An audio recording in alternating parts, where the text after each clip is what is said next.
네, 정치권에서 김건희 여사 특검법이 불붙고 있습니다. 아는 기자, 정치부 유승진 기자와 무엇이 정확히 논란인 건지 알아보겠습니다. 자, 한동훈 장관이 어제 김건희 특검법을 악법이라고 해서 논쟁이 뜨거운데요. 일단 왜 악법이라는 거예요? 먼저 내년 총선을 겨냥해서 만든 법이다 이런 주장인데요. 이유를 보면 이렇습니다.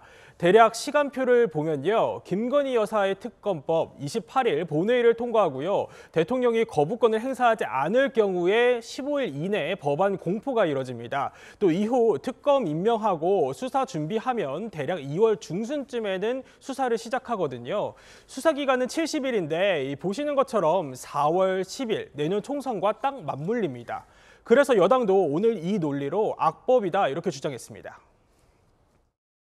당의 입장은 반헌법적 악법이기 때문에 또 선거를 앞둔 정치 공세이기 때문에 당의 입장은 정리되어 있습니다.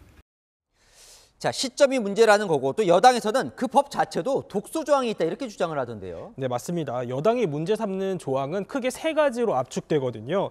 먼저 이 특별검사의 추천권이 국민의힘에게는 없다는 겁니다. 법안을 보면요.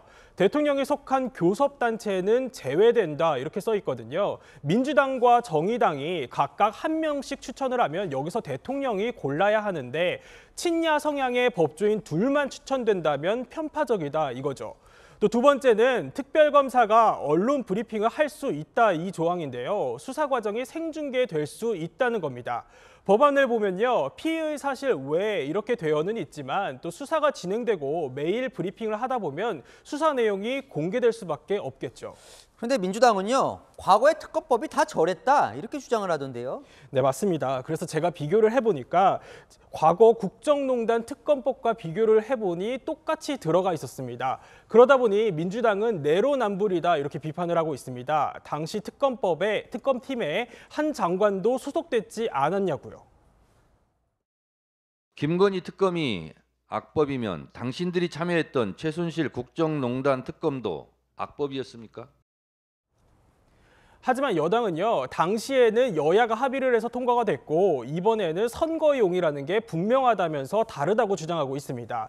또 여당은요, 수사 범위가 더 넓어질 수 있다 이런 우려도 갖고 있습니다. 앞서 리포트에서 보셨지만요, 민주당은 이 조항을 앞세워서 김건희 여사 관련 각종 수사를 다 할 수 있다 이렇게 주장을 하고 있거든요. 김건희 여사 망신주기용으로 문어발처럼 수사를 확장할 거라고 우려하는 거죠. 자, 어쨌든요. 28일에 법안이 처리되는 거죠? 네, 맞습니다. 패스트트랙으로 태운 법안이기 때문에 28일에는 무조건 상정이 됩니다. 국민의힘은 딱히 막을 방법은 없고요. 법안이 통과되면 대통령이 거부권을 쓸 가능성이 큰데 문제는 여론입니다. 그래서 여권에서는 국면 돌파 카드로 두 가지가 거론되고 있습니다. 먼저 이 대통령실에 특별감찰관을 두는 안인데요. 2016년 박근혜 정부를 마지막으로 이 비워둔 자리입니다. 거부권 행사로 인해서 반발 여론을 어느 정도 누그러뜨리고 또 내내 공석이던 문재인 정부와도 대비 효과를 노려볼 수 있다는 거죠. 또 당장은 거부권을 쓰지 않더라도 아예 받는 건 아니다. 아예 총선 받는 건 아니다. 이런 쪽으로 열어두는 카드도 있습니다. 총선 이후에는 어느 정도 독소 조항을 덜고 해볼 수는 있다. 이런 여지를 남기는 거죠.